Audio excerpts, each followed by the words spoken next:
Welcome to the third installment on exploring aspects of culturally responsive schooling.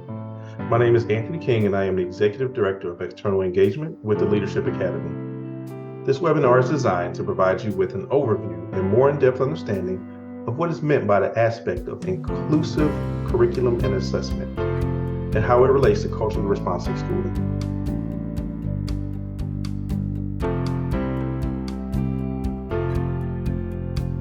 Culturally responsive schools create student-centered learning environments that affirm racial, linguistic, and cultural identities, prepare students for rigor and independent learning, develop students' abilities to connect across lines of difference, elevate historically marginalized voices, and empower students as agents of social change. So what do we mean by inclusive curriculum and assessment? An inclusive curriculum and assessment provides the opportunity to learn about perspectives beyond one's own experiences and elevates historically marginalized voices. So how does that benefit students from having an inclusive curriculum and engaging in inclusive assessments? Inclusive curriculum and assessments elevate historically marginalized voices. It includes opportunities to learn about power and privilege in the context of various communities, and empowers learners to be agents of positive social change.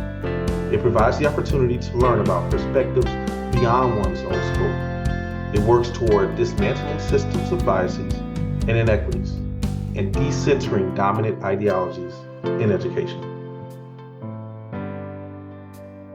So what does an inclusive curriculum and assessment look and sound like? Pause this video and jot down some thoughts about what you think this can look like in your own setting.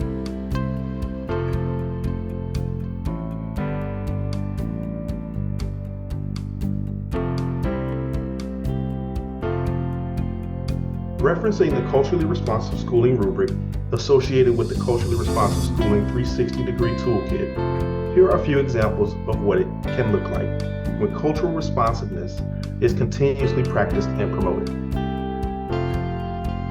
Curricular resources contain multiple examples from diverse cultures and marginalized perspectives and align them with school and district policies. There's advocacy and work with teachers that is supported in developing classroom assessments that are connected to students' experiences and culture.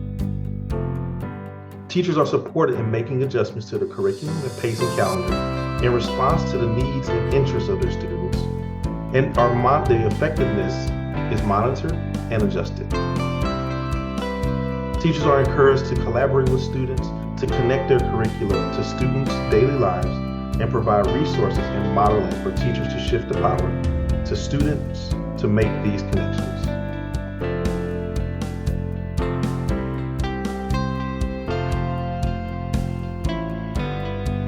What should you be thinking about as a leader as you lead for inclusive curriculum and assessments? What might it look like for you as a leader? Reflecting on some of the examples that were just shared regarding having an inclusive curriculum and inclusive assessment, consider the following questions. Where do you see these types of culturally responsive actions already happening in your school, and how can you strengthen or amplify them? What structures are in place that serve as barriers to having a more culturally responsive school, and how might you change or remove these structures? Who might serve on a team that can help take action toward integrating more of these culturally responsive practices in your school? Think about teachers, parents, and students. Thank you for your time and attention. We hope that you found this webinar helpful in deepening your understanding of what it means to have an inclusive curriculum and inclusive assessments.